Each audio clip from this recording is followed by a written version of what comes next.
Welcome back, everyone. I like to mix things up, and today I wanted to do a top 10 favorite romance stories in manhwa. This is not the genre I cover the most, and it's definitely not the thing I read the most of, but these are 10 manhwas that I really do enjoy. I gave extra value to stories that are more focused on the romance than just the action, but there's definitely some action series involved in this top 10. Let's not waste any more time, guys. Let's jump into it. At number 10 is Full Mark's Hidden Marriage. This one is a very interesting one. I was a little concerned when I started it because I got it as a recommendation, as I often do, and it started off with a lot of drama. Really quickly, first chapter is drama, and while I know romance stories tend to be filled with them, there's certain types of drama I'm not too into, and the first chapters go by pretty quickly, and then it devolves into something completely different, or evolves into something completely different that I much more enjoyed.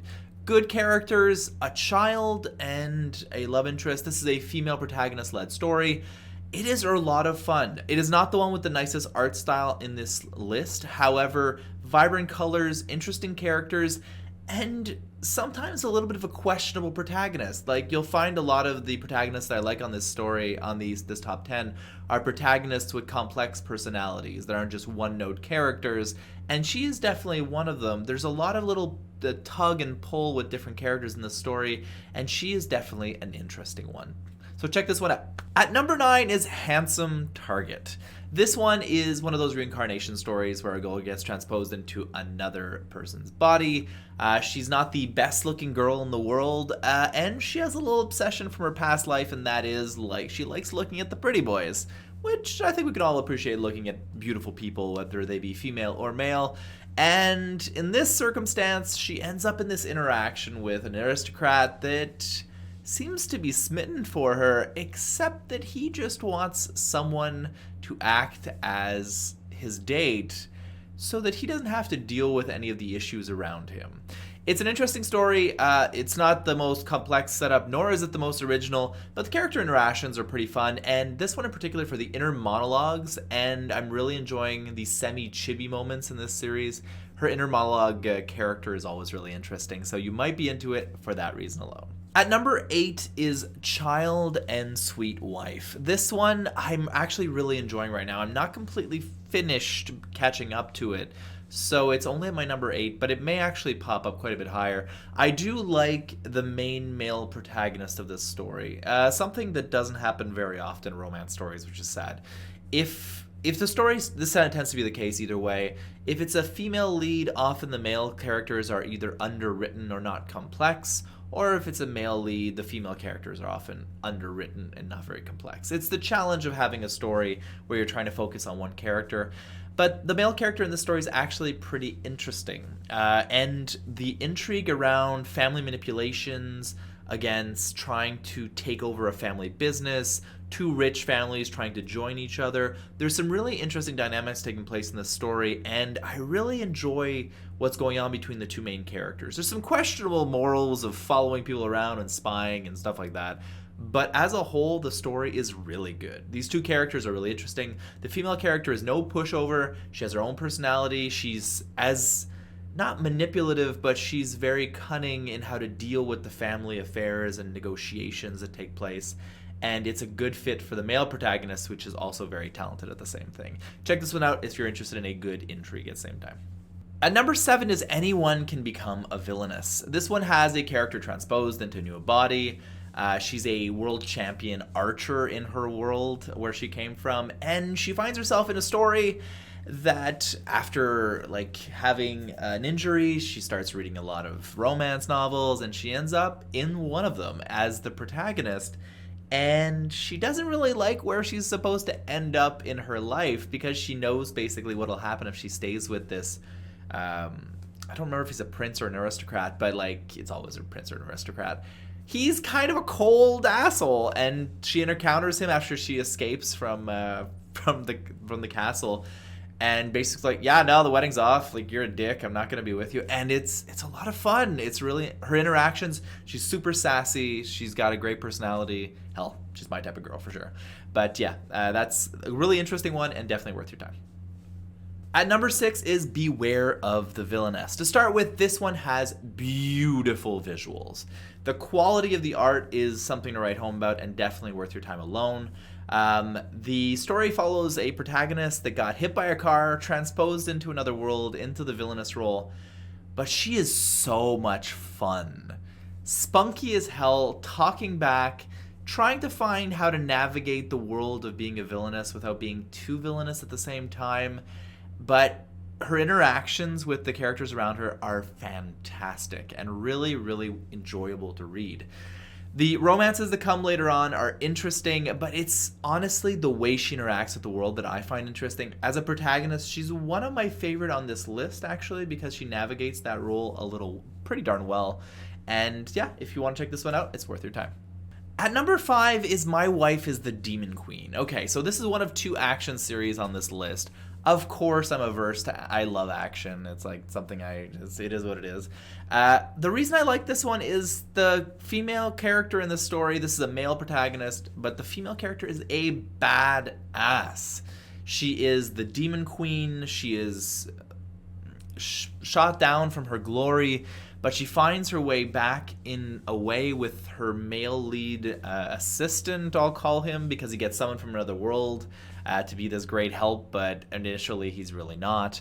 But their adventures are really interesting. This one actually spans a lot of chapters, and there's a lot of stuff that occurs in it. And they go from, I'll say from rags to riches a little bit, because they start from high up, they fall very low, and they start that slow rise once again of getting stronger, but also building more compatriots and allies.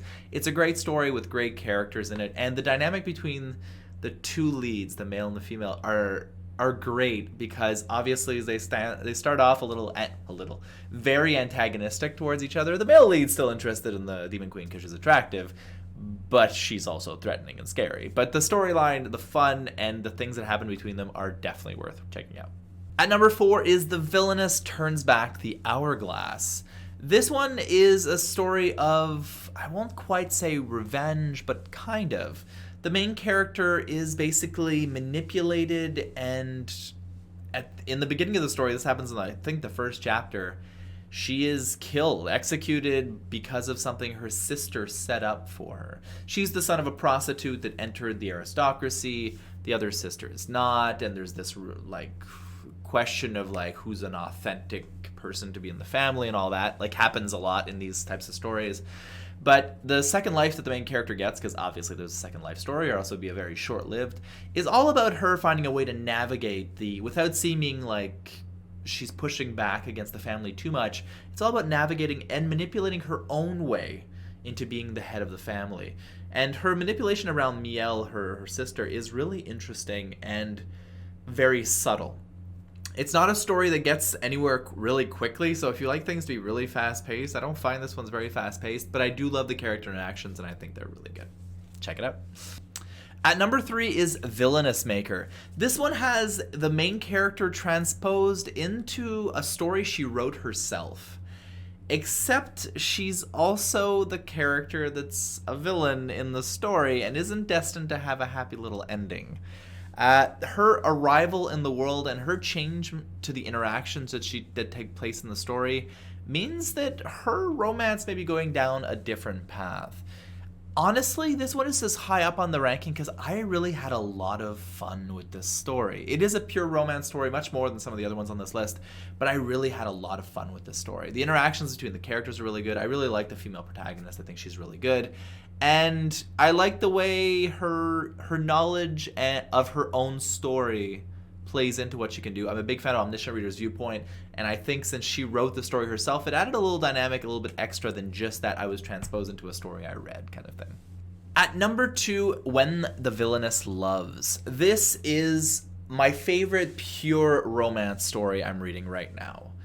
I love this story. It has a villainous protagonist that faces her end in a jail cell, dying from an illness, left behind by the lover that she had, left behind by everyone around her. She had been shunned since a child, but she decided to own her villainousness, and she faced her death.